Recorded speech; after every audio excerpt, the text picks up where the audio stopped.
Hello बच्चों, नववर्ष जो है आप लोगों के लिए काफ़ी मंगलमय हो। इन्हीं शुभकामनाओं के साथ एक बार फिर से आपका साइंस कोचिंग सेंटर में यूट्यूब चैनल जो साइंस कोचिंग सेंटर है उसमें फिर से आपका बहुत बहुत स्वागत है। तो आज आप लोगों के लिए जो टॉपिक हम लेकर के आए हैं वो 12th क्लास का हिंदी का कविता है जिसका नाम है अधिनायक। इसके जो कवि हैं वो रघुवीर सहाय हैं। रघुवीर सहाय जो है आधुनिक कवियों में जितने सारे भी श्रेष्ठ कवि हैं उनमें से एक स्थान रघुवीर सहाय जी का भी है, क्योंकि वो यथार्थ से संबंधित बातें रखने का मुद्दा रखते हैं। तो चलिए बच्चों, यदि आप लोगों के पास बुक है तो आप लोग मिलाएंगे, मैं उसका अर्थ और बताते जाता हूँ और पढ़ते जाता हूँ, देखेंगे बिल्कुल एकदम इजी है। तो चलिए चलते हैं। कविता के हेडिंग का नाम है अधिनायक और अधिनायक आप लोग पढ़ेंगे। देखिए, इसमें जो पहला पैराग्राफ है उसमें बताया जा रहा है कि राष्ट्रगीत में भला कौन वह भारत भाग्य विधाता है। जैसे जन गण मन जो है हम लोगों का राष्ट्रगीत है, तो कहा जा रहा है कि राष्ट्रगीत में भला कौन वह भारत भाग्य विधाता है, यानी कौन सा व्यक्ति है जो भारत भाग्य विधाता है। फटा सुथन्ना पहने, तो देखिए फटा हुआ और सुथन्ना कहे का मतलब क्या हो गया, पुराना और ढीला ढाला जो है हाफ पैंट पहने हुए, है ना। सुथन्ना का मतलब होता है कि पुराना और हाफ पैंट पहने हुए। देखिए, हाफ पैंट पहने हुए जिसका गुण हर चरना गाता है, यानी जो हर चरना है वो एक गरीब विद्यार्थी है। हर चरना एक गरीब विद्यार्थी है जो कि कोई बड़ा व्यक्ति है उसके गुण को गाता है। बताएगा आगे कि क्या है से। देखिए, मखमल टमटम बल्लम तुरही पगड़ी छत्र चबर के साथ तोप छुड़ाकर ढोल बजाकर जय जय कौन कराता है। कहा जा रहा है कि मखमल, टमटम, बल्लम के मतलब होता है कि भाले और बर्छी की तरह जो एक शस्त्र होता है ना उसको बोलते हैं बल्लम। और उसके बाद देखिए है तुरही के मतलब क्या हो गया, तो तुरही बोला जाता है युद्ध का उद्घोष करने वाले। आप लोग टीवीआर में देखे होंगे कि जो लंबा पाइप सा बाजा रहता है ताकि उसको बोला जाता है तुरही, उसी को बोलते हैं। युद्ध का घोषणा करने वाला जो पाइप होता है, बाजा होता है, उसको बोलते हैं तुरही। तो देखिए, तोप छुड़ाकर ढोल बजाकर जय जय कौन कराता है, यानी कौन ऐसा है जो तोप और गोला बम बारूद छोड़वा करके और अपनी जय जयकार करवाता है। भाई देखिए कौन ऐसा है, कभी कोई इस बात का आश्चर्य हो रहा है। तो देखिए, चैप्टर के ऐसे हेडिंग का जो नाम है अधिनायक दिया हुआ है, तो अधिनायक के बारे में ही कवि कहना चाह रहे हैं कि अधिनायक एक ऐसा व्यक्ति है जो काफ़ी अमीरी का ढोंग रचा रहा है ना। और वो अमीरी का जीवन जीता भी है और सभी लोगों को पैसे दे करके, पैसे खिला करके अपना काफ़ी बड़प्पन और अपना प्रशंसा करवा रहा है। तो देखेंगे, आगे बढ़ेंगे। पूरब पश्चिम से आते हैं नंगे बूचे नरकंकाल, पूरब पश्चिम से आते हैं नंगे बूचे नरकंकाल, सिंहासन पर बैठा उनके तमगे कौन लगाता है।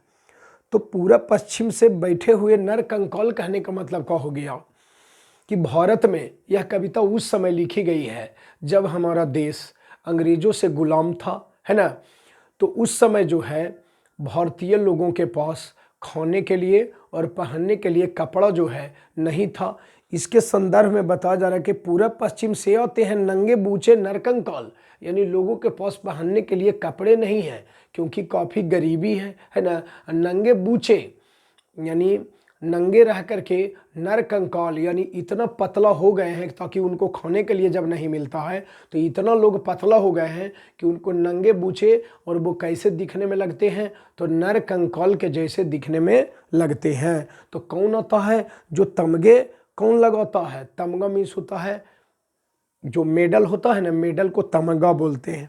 आगे देखेंगे, कौन कौन है वह जन गण मन अधिनायक वह महाबली, डरा हुआ मन बेमन जिसका बाजा रोज बजाता है। कौन कौन है वह जन गण मन अधिनायक बग महाबली, यानी अधिनायक जो है उसको महाबली के रूप में दर्शाया गया है इसमें, और उसी के बारे में कह रहा है कि कौन कौन है वह जनगण मन अधिनायक वह महाबली, डरा हुआ मन बेमन जिसका बाजा रोज बजाता है।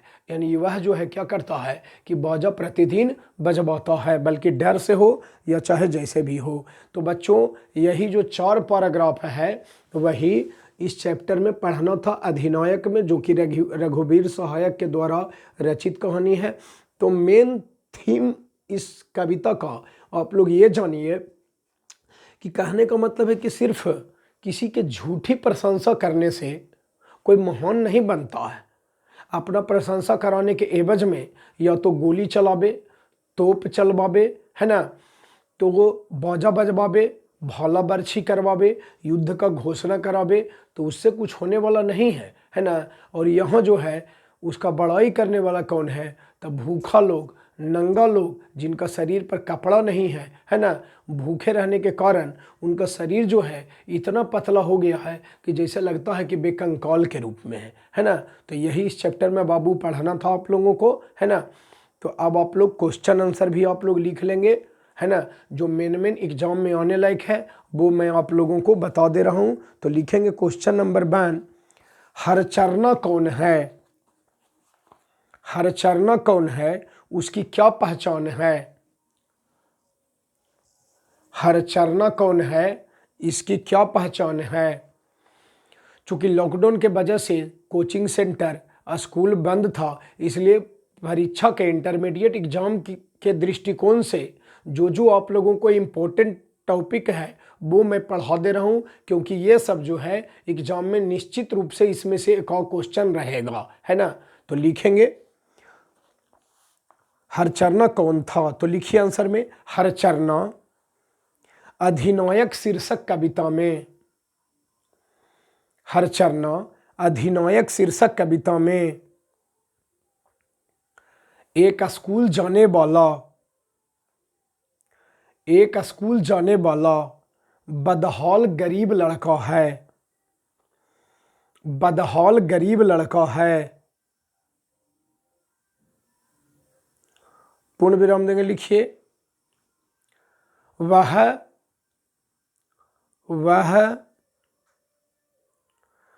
फटा पुराना सुथन्ना, हाफ पैंट को बोलते हैं फटा पुराना ढीला ढाला, वह फटा पुराना सुथन्ना पहने हुए है।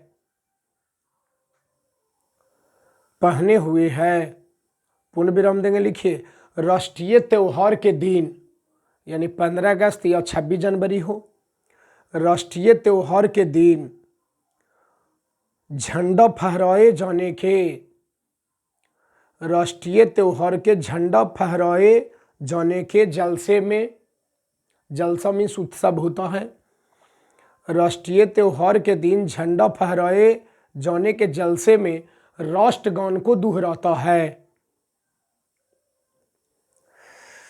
राष्ट्रगान को दोहराता है। बस हो गया। क्वेश्चन नंबर नेक्स्ट लिखेंगे, अधिनायक कौन है, उसकी क्या पहचान है? अधिनायक कौन है, उसकी क्या पहचान है? लिखिए आंसर में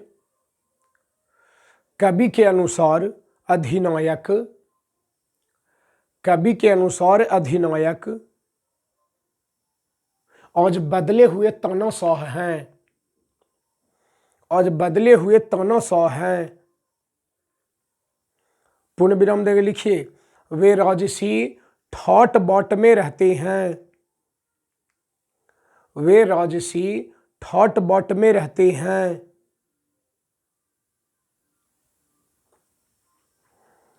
पूर्ण विराम देंगे, लिखिए उनका ताम झाम बहुत हैं, उनका ताम झाम बहुत हैं चटकीला है, माने अपने आप को बहुत ज्यादा दिखाने का प्रयास करते हैं। चटकीला मीन्स चटकीला है।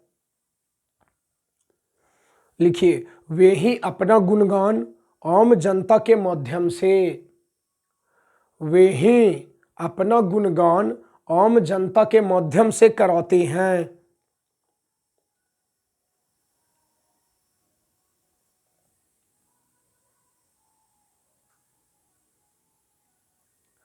आज उनकी पहचान,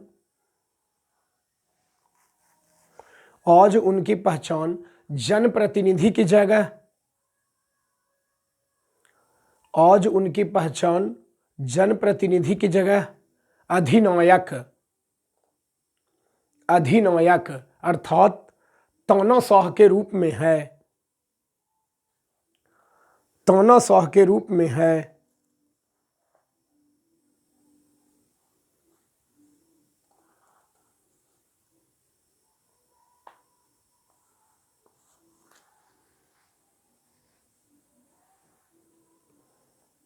क्वेश्चन नंबर नेक्स्ट है, लिखेंगे हरचरना अधिनायक के गुण क्यों गाता है? हरचरना अधिनायक के गुण क्यों गाता है? हरचरना अधिनायक के गुण क्यों गाता है? उसके डर के क्या कारण हैं? माने क्यों डरता है? उसके डर के क्या कारण हैं? तो आपको बता दिए हैं कविता में कि बाबू हरचरना जो है एक गरीब विद्यार्थी है। हरचरना क्या है? एक गरीब विद्यार्थी है। तो वो उसके लिए राष्ट्रगान का कोई वैल्यू नहीं है ना, उसके लिए राष्ट्रगान का कोई वैल्यू नहीं है। लेकिन यहाँ पर जो अधिनायक है वो तानाशाह का रूप ले लिया है, यानी वो एक तानाशाह के रूप में काम कर रहा है। वो क्या करता है कि अपना ही गुणगान आम जनता के माध्यम से, यानी आम जनता कहने का मतलब हो गया कि हरचरना जैसे आम जनता के माध्यम से अपना ही गुणगान कराता है। तो गरीब है बेचारा, तो डर तो रहबे न करेगा। लिखिए आंसर में, लिखिए अधिनायक शीर्षक कविता में, अधिनायक शीर्षक कविता में हरचरना एक गरीब विद्यार्थी है। अधिनायक शीर्षक कविता में हरचरना एक गरीब विद्यार्थी है।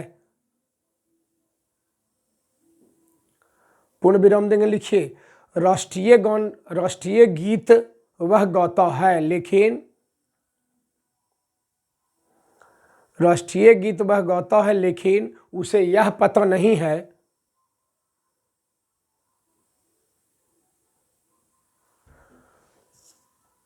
उसे यह पता नहीं है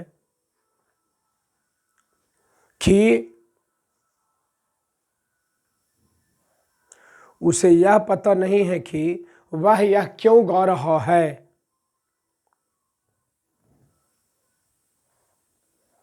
वह इसे क्यों गा रहा है। लिखिए एक गरीब व्यक्ति के लिए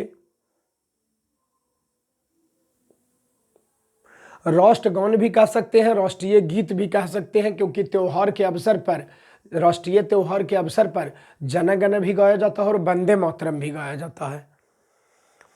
एक गरीब व्यक्ति के लिए राष्ट्रगान का क्या महत्व है? एक गरीब व्यक्ति के लिए राष्ट्रगान का क्या महत्व है? लिखिए देशभक्ति और आजादी, देशभक्ति और आजादी का अर्थ वह समझ नहीं पाता है।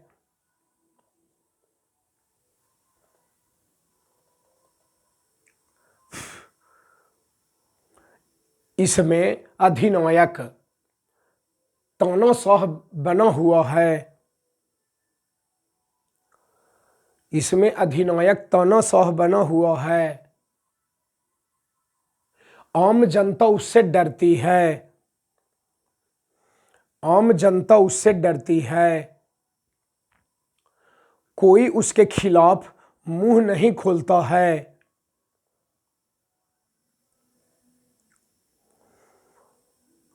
कोई उसके खिलाफ मुंह नहीं खोलता है। अतः हरचरना के डरने का कारण, अतः हरचरना के डरने का कारण यह है कि हरिचरणा के डरने का कारण यह है कि वह सोचता है कि वह मुंह खोलेगा तो उसे दंड भोगना पड़ेगा। वह मुंह खोलेगा तो उसे दंड भोगना पड़ेगा। बस हो गया, आप लोग अच्छे से देख लीजिए। और यदि आप चैनल पर नया हैं तो चैनल को सब्सक्राइब कर लीजिए, और या आपके रिलेटिव हैं या फिर और कोई मित्र हैं तो उनके पास भी इस वीडियो को शेयर कर दें, ताकि उन्हें भी लाभ मिले और परीक्षा में आप अच्छे अंक से पास हो जाएं। यही हमारी शुभकामना है।